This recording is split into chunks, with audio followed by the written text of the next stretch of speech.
I guess at some point in our life, most of us will face a question about our religious beliefs. You may be filling out a survey or completing a questionnaire, and suddenly you're faced with a whole list of different religions from which you're expected to make a choice. It's at this point that 80% of people living in the United Kingdom who say they believe in God would have to ask themselves the question, can I really call myself a Christian? With 3/4 of the population in England and Wales choosing to tick the box marked Christian, it's estimated we have around 41 million people who consider themselves as followers of Jesus Christ. That's a whole load of Christians. Yet somehow the numbers just don't seem to add up. With around 4 million people attending church on any given Sunday, one has to ask the question, where are the missing millions?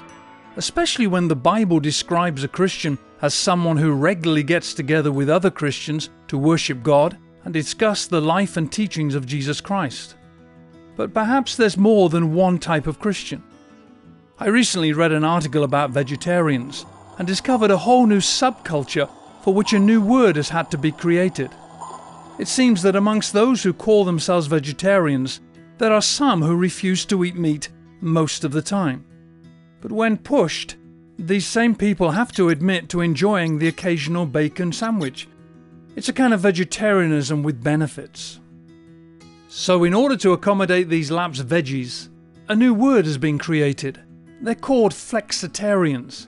People who call themselves vegetarians but aren't totally committed to the whole thing. They like the theory, but want the freedom to pick and mix the way they practice their beliefs. Perhaps this is a clue to the missing millions.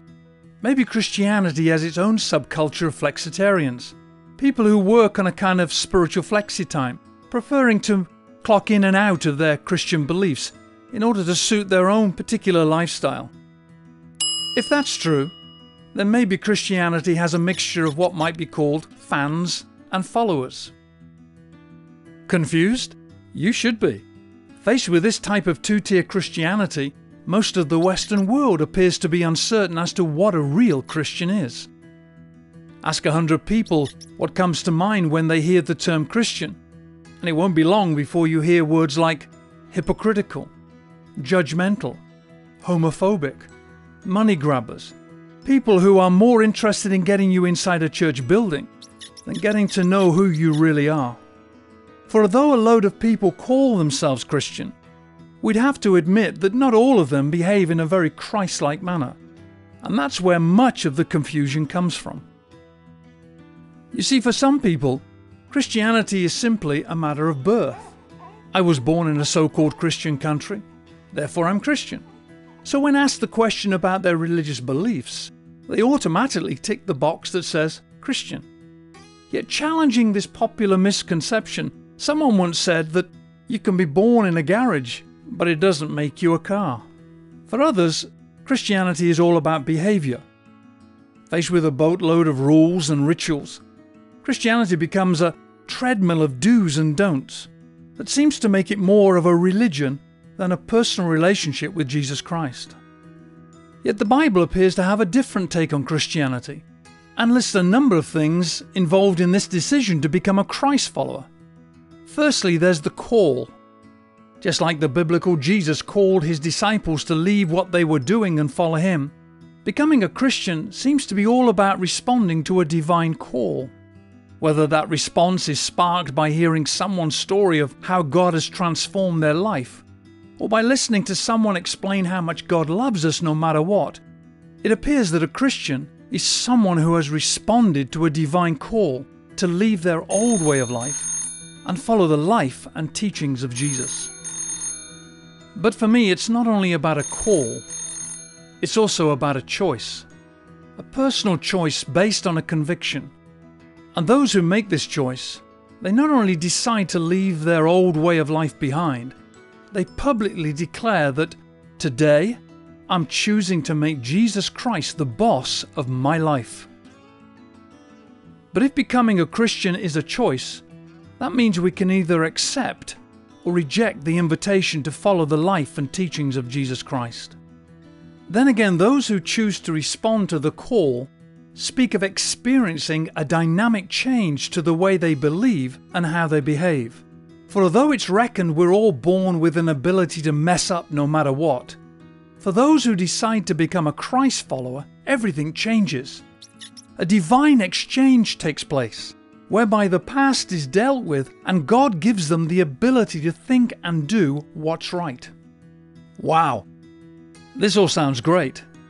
You sense the call, you make the choice, and by God's grace your whole life is transformed. But with the change comes a challenge for which everyone who calls themselves a Christian will need God's daily help. For as someone has said, living the Christian life is not hard, it's impossible. And naturally speaking, that's true. But with God's help, all things are possible. It's a bit like choosing to emigrate to a different country. The challenge of a different time zone, language and way of doing things is all too evident. And although naturally speaking you might keep your clocks on the old time zone and preserve the old way of life, sooner or later, if you want to enjoy the benefits of living in a new country, things are gonna have to change.